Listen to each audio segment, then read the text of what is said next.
Every week, people stop outside our fence and ask the same question, especially in winter. They look at the ice and say, "You have fish in there?" And the answer is yes. We've kept koi alive here in Chicago for over 13 years. So in this video, we're answering every question people ask us about our pond and koi, winter, predators, babies, and the mistakes we wish we'd avoided. Welcome to our magical garden. We think a lot about our fish in the winter. In fact, that's one of the questions, if not the number one question that people ask about our fish is, what do you do with them in the winter? And actually, I had that question. Do you remember when we first decided that we were going to build a pond? Right. I just thought it was going to be a pond, but when the pond builder came and said, "You know, you can have fish, right?" I went, "Really?" I had no idea that we could have fish in this weather, but we do, and they do survive every winter. So we thought what we'd do, that's the number one question.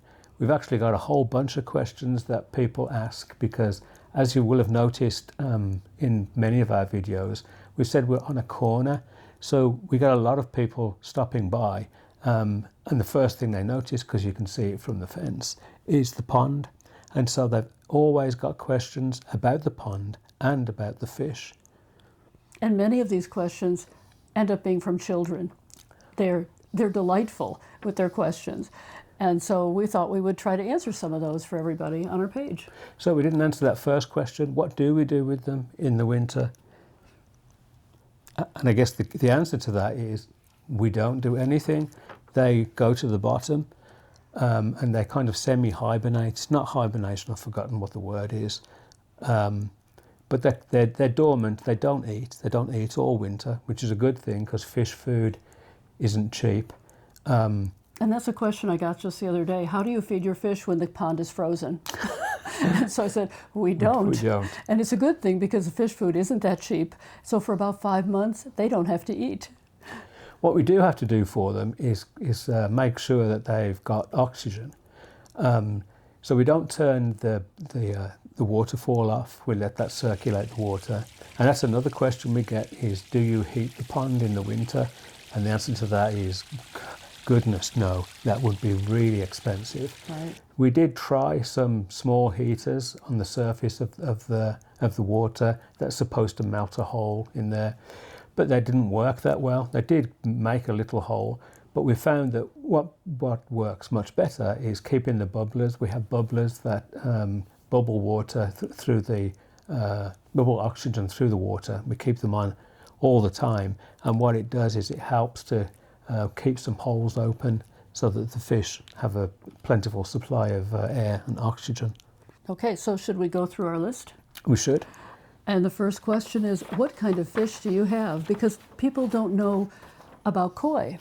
We actually have mostly koi, but we also have a few goldfish. And some of those goldfish are called fancy goldfish. They're shabunkins.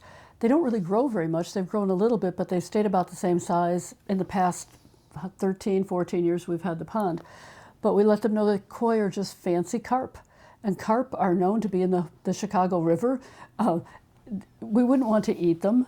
I don't think anybody would. I don't think they're tasty. And the really funny thing is the goldfish stick together. They must know that they're goldfish and that they're different from the koi, because the two of them, we have 3 goldfish. One is a more fancy shabunkin type thing. Mm-hmm. But we have 2 smaller goldfish. And it's really cute the way that they're always together. They always hang together. They do. It's very cute.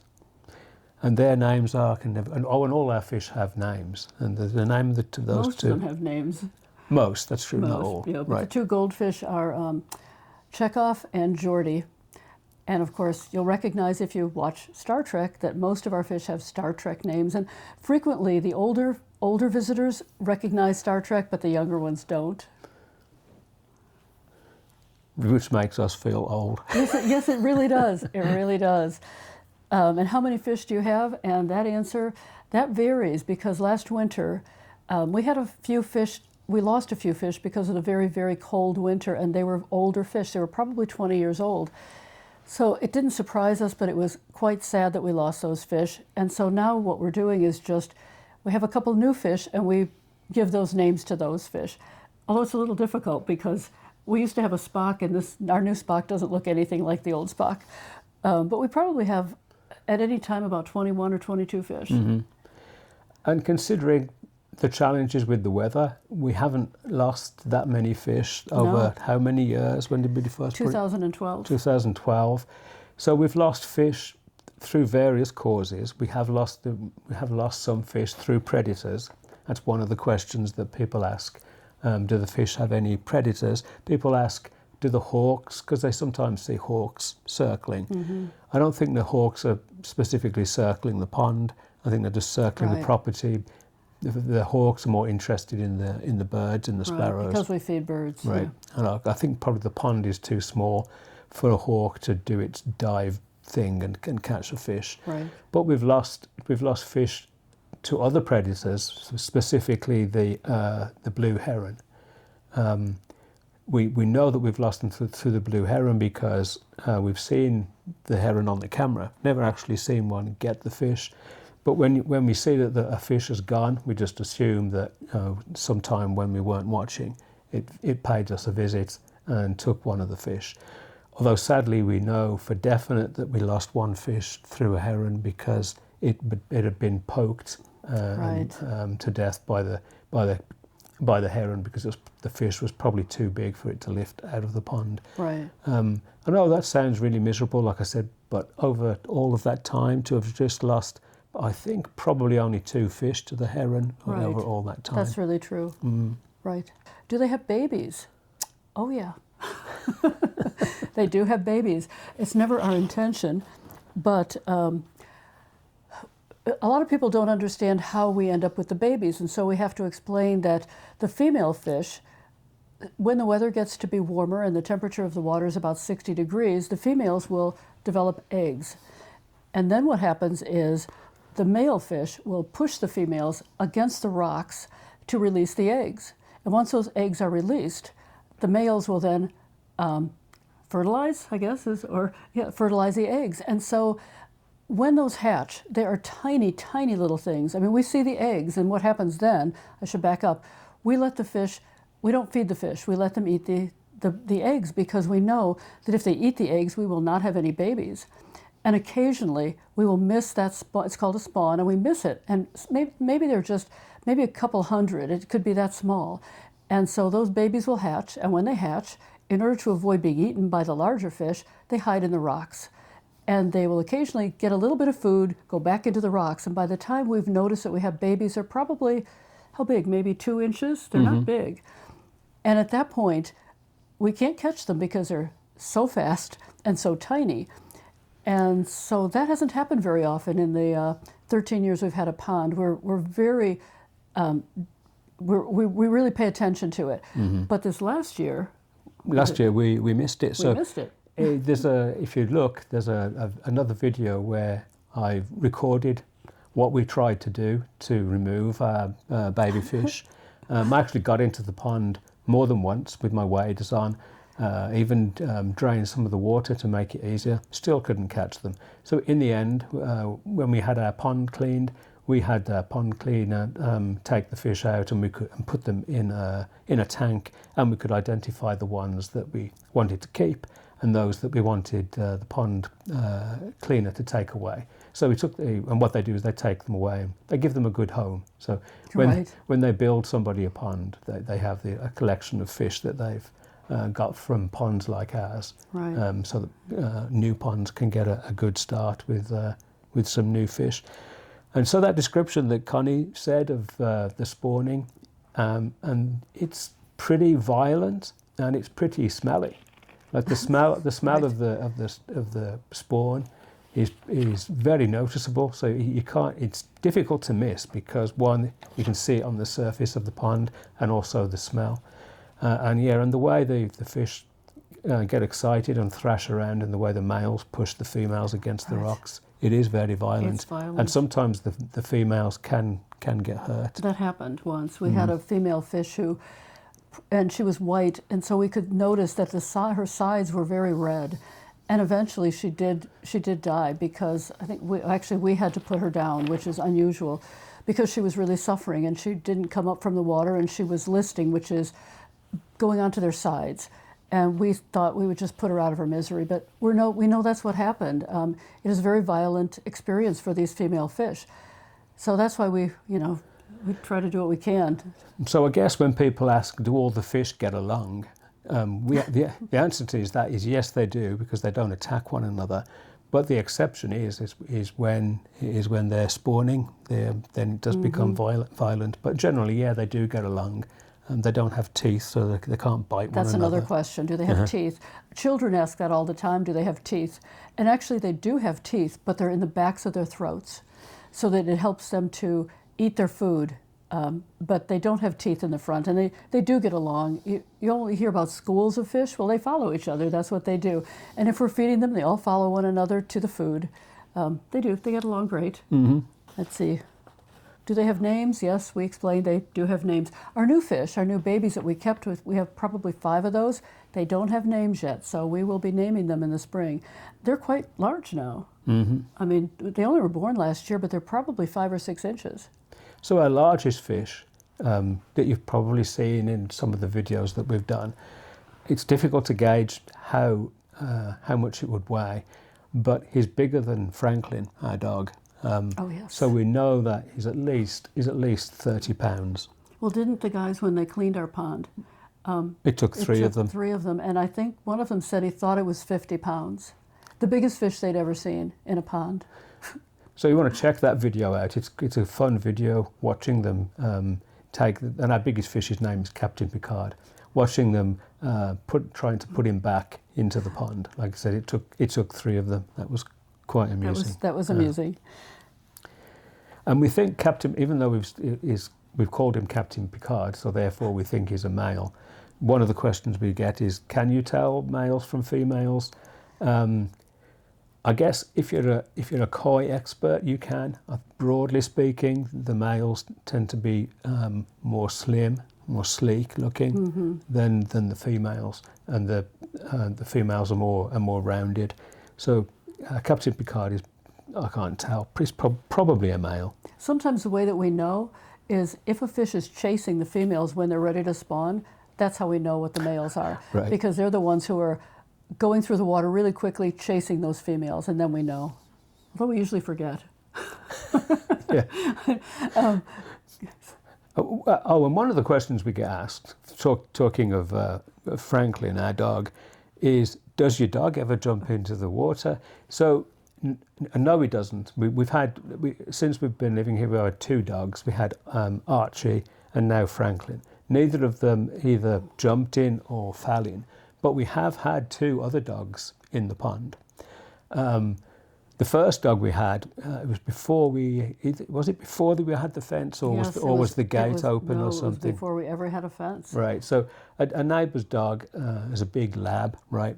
Yeah. Came running across the street and was really excited to see the pond, and just jumped right in. And it took a while to get him out because he didn't want to get out. He was having fun splashing around. I don't think he could climb out very easily either. Right, but he did. So the owner was trying to grab his collar to pull him out, but eventually they did get him out. But probably the funniest one is another neighbour's dog, who's actually Franklin's friend, who lives across the street. And that's how we know when Franklin escapes, because that's where he goes. He goes to Andy's house. Well, one day, probably one of the first times that Andy visited us, we have water lilies on our pond. Andy thought he could walk on the water lilies. No. And the look on his face was, yeah, it was wonderful. When we fished him out, he was okay, but that was really funny. Okay. What other questions do we have? Let's see. How deep is your pond? Right. It is in the center of the main pond. It's 4 feet deep. And in the smaller pond, which we call the South Pond, underneath the bridge, is probably 3 feet. When we first had the pond built, it was only 3. Was it only 2 feet? I thought it was, wow. 2. Gosh. Pretty Yeah, shallow. which was pretty foolish of us. That takes some explaining, because we're in Chicago and we knew that it would be tough keeping fish alive. but we only had the pond dug to 2 feet. That's because we thought that there was some No, there's a regulation. regulation, right? Regulations, there are no pond regulations in most of the suburbs of Chicago, but there are swimming pool regulations. And if you make your pond too deep, then the village will consider it a swimming pool, Right. which means you have to have it fenced off with gates, which we didn't have at the time. And also, the person who built the pond, I think maybe he could have gotten in trouble or something. Right. That was really the issue, is he didn't want to be responsible if the village accused him of building a swimming pool without a permit. So we just let him do that. He did go a little, I think it was 27 inches, but still not very deep, pretty shallow. Here's the thing, if in the winter, the chances of the fish surviving in only a 2 feet deep pond is pretty slim, especially if we had a really harsh winter where it would be frozen for a long length of time. Mm-hmm. So what we had to do in the beginning, believe it or not, to keep the pond from freezing over, is we would build a greenhouse over the top of it. I can't believe that we used to do that. It Pretty was amazing. It was. You'll see from these pictures, but we put metal hoops across the pond, and then we put a piece of plastic that, when it was rolled out, was actually bigger than our backyard. So we had to do that. Well, try to do that on the parkway. So can you imagine just the two of us? We're not that young anymore. Just the two of us on the parkway on a slightly windy day, trying to get this large piece of plastic unrolled so that we could drape it across the bars. But we did it. We even got sophisticated. In the end, we had somebody who had a business in putting these hoop houses up come and do it for us. And then it got more sophisticated. They even put a door on it. And it was actually quite wonderful in the winter. Was. We put a small table and chairs in there, and we would go in there in the winter, and there was a difference in temperature of probably 20 to 30 degrees. It was tropical. Yeah. There were times when it was about 90 degrees in there, and there was snow on the ground. It was amazing. It was. But that's what drove us to make the pond bigger, is so that we could also make it deeper and more manageable, and therefore wouldn't have to put up a greenhouse every winter either. Right. So, and also to accommodate our growing fish, because right. they were getting bigger and it just looked too small for them. And so that's really what we should have done in the beginning. But like most people who build ponds, we didn't do that. And that's what anyone who has a pond and has been doing it for years will say: make the biggest pond at the beginning that you can. Do not start out with a small pond. And of course we did that, but it's been a while now, so we learned our lesson. So if you're watching this video and thinking about getting a pond, our number one piece of advice is make it as big as you can, because if you don't, you will end up making it bigger. It's probably the golden rule of pond building. True. So I can see the last question down there. It's not in any order. We've skipped some, so we'll come back. But the one is the pond a lot of work? I guess yes it is. Yes it is. You used to say no, right. But it depends on what you have to do and if you can do it yourself. It doesn't which seem Mark can. it doesn't seem like it's a lot of work. Right. I've got to admit, probably because I enjoy it so much. But when it's running properly, no, it's not a lot of work. That's the caveat. So when it's running properly, all that I have to do is keep the filters clean, and that just requires just dragging out some filter mats and washing them down with a hose or a power washer. It's when things start to go wrong, and again, watch the video where we had a major disaster, where we had this decorative pond frog spitter thing that would shoot water back into the pond. It was really pretty. Well, we left it running overnight, and the fish messed with the tubing under the pond and disconnected it, so that it was pumping water directly out of the pond. And we got up the next day, and there was almost no water left in the pond. Right. Just 2 puddles, and all the fish were huddled in those puddles. It's amazing that they survived. That's a good rhyme. Huddled in the puddles. Puddles. It is amazing they survived. But what happened, all the water that was pumped out of the pond, because it's 4,000 gallons, had to go somewhere. So where it went is into the ground and under the pond liner, enough to lift the pond liner up and enough to even dislodge the rocks that were on the pond liner. So you can see from the video that we made of it, that was quite a mess and could have been a complete disaster, because our water pressure is really low, so it literally takes all day to refill the pond. So on that day, because we had no idea of knowing had it ripped the liner, because if it had ripped the liner, then it would just continue to leak. And thankfully it hadn't. It hadn't, right. But we were watching that all day, just going, oh, please, just fill and be okay. That's the biggest disaster. Outside of that, we've had the pond shift, which is one of the reasons we called the pond builder in this year, is because it had shifted and so was letting water out. Because of this climate, right, the ground shifts. Yeah. And so after, the pond is quite old now in terms of pond year length, I guess, and so it did shift. But also you've had to replace pumps, and if Mark wasn't able to do that, we'd have to call the pond builder. And so you're really good at doing everything you need to do. I guess the real answer is to the question, is the pond a lot of work? Yes, it is. Probably yes. Yeah. And I also have to go out, because it freezes over, and because we keep the waterfall running, what we don't want to have happen is an ice dam to form around the waterfall, because then the water would just flow over that ice dam and out of the pond. So I'm out there in the winter most mornings with a crowbar, hacking not hacking, because you can't bash on the pond because you can hurt the fish, but pulling the ice away from the waterfall. And this year is the earliest that's ever happened. Usually it's about the end of January when that's happening, when it gets that cold. But this year, I mean, the beginning of December is when we had a frozen waterfall. That's very unusual. And kind of related to that is people have asked, does the pond overflow? Because it's raining today, and some days when it rains here, it can really rain. People joke about the rain in England. Oh, people in England haven't seen rain like this. And the storms that we get here. Anyhow, because the water can't go anywhere other than across the path and the patio, and then in the ground. So there's never any danger of the pond becoming bigger and the fish ending up on the patio.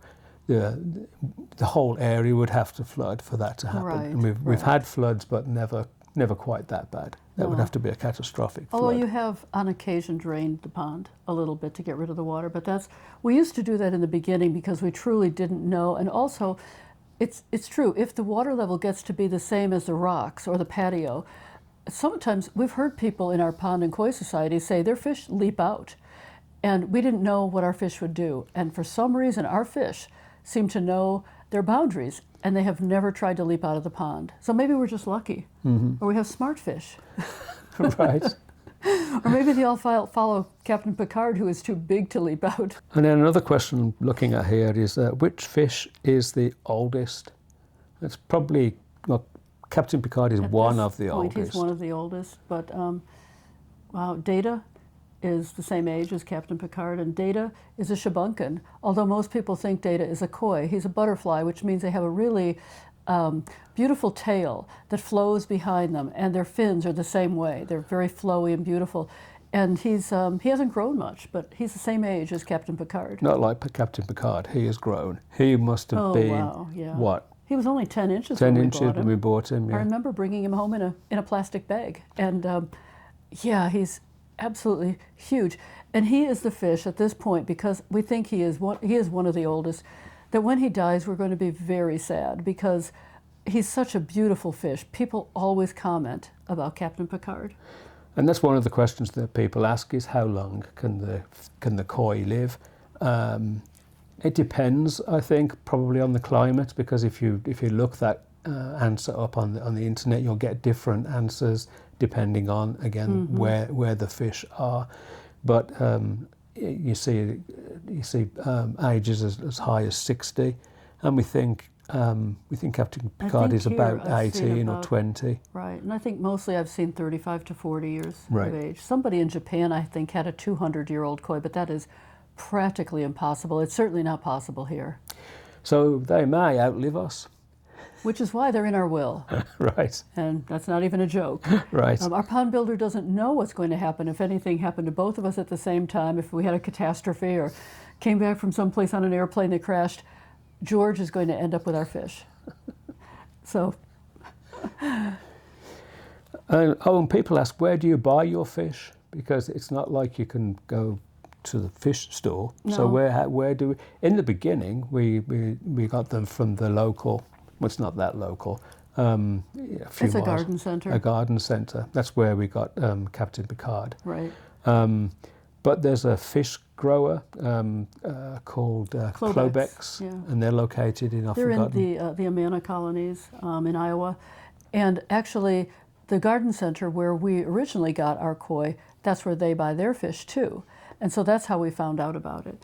And what Klobex does, do you want to explain or do you want?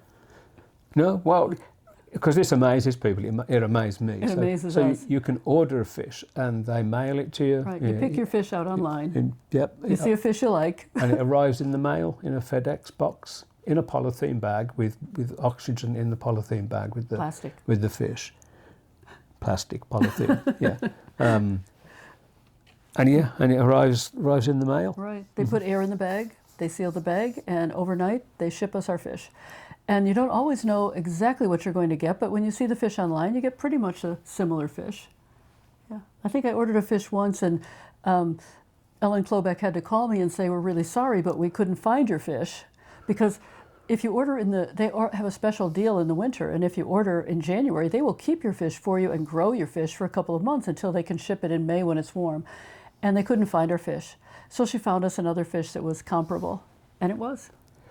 One of the things that's amazed me about fish, about koi, and I began to realise this as we looked at other people's ponds. And if you look on our site, we've got lots of videos where we've done pond tours of other ponds, and that's how different the fish are in people's ponds. Some people's fish are incredibly friendly. You can buy these thing called koi crunches, and you hold it and they'll come up to and take it out of your hand.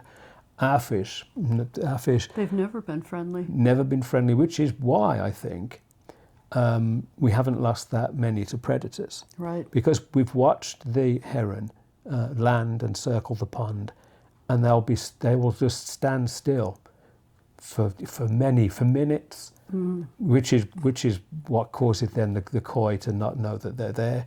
But I think our koi have either been scared off and learned from that, because they don't. When we feed them, they don't come to us to be fed. No. And when I get in the pond with my waders, they swim away from me. Although I have managed to pet them, which is good. Yeah. That's the interesting thing too. Some of them have scales and some don't. So they feel different, right? Right. And that's pretty cool. Mm-hmm. And one of the other things that makes our fish different is, for some reason, they don't attack the water lilies. Oh, that's right. Because we get that question when we go to visit other people's ponds, or when they come here.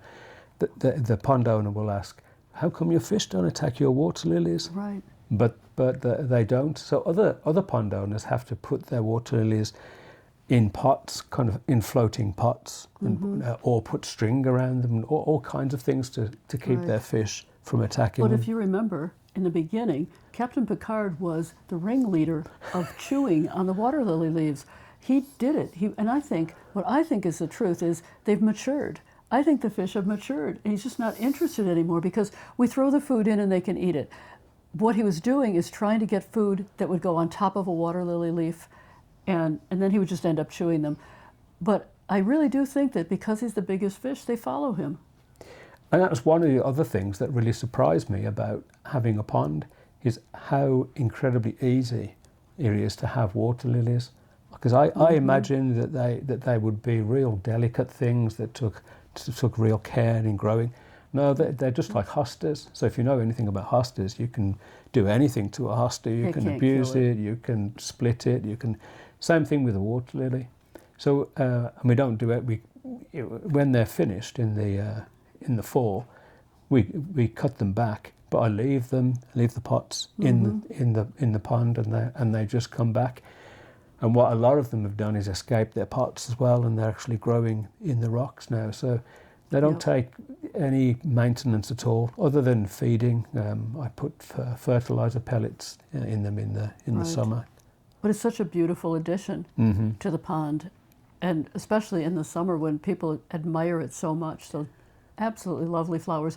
We're interested to see, we just bought a new one, and it is going to be, I think it's called Sunrise or Sunset, something like that. It's going to be a beautiful one. So next year, I'm sure we'll take pictures of it. Something to look forward to. It's always something to look forward to. There's always something to look forward to in the garden. Yes, yeah. So I think on that note, that would be a good place to say goodbye, and thanks for watching the video. And if you can think of any questions that we have not covered, please put them in the comments. Yes, indeed. Okay. Thanks for watching. See you next time. Bye. Bye.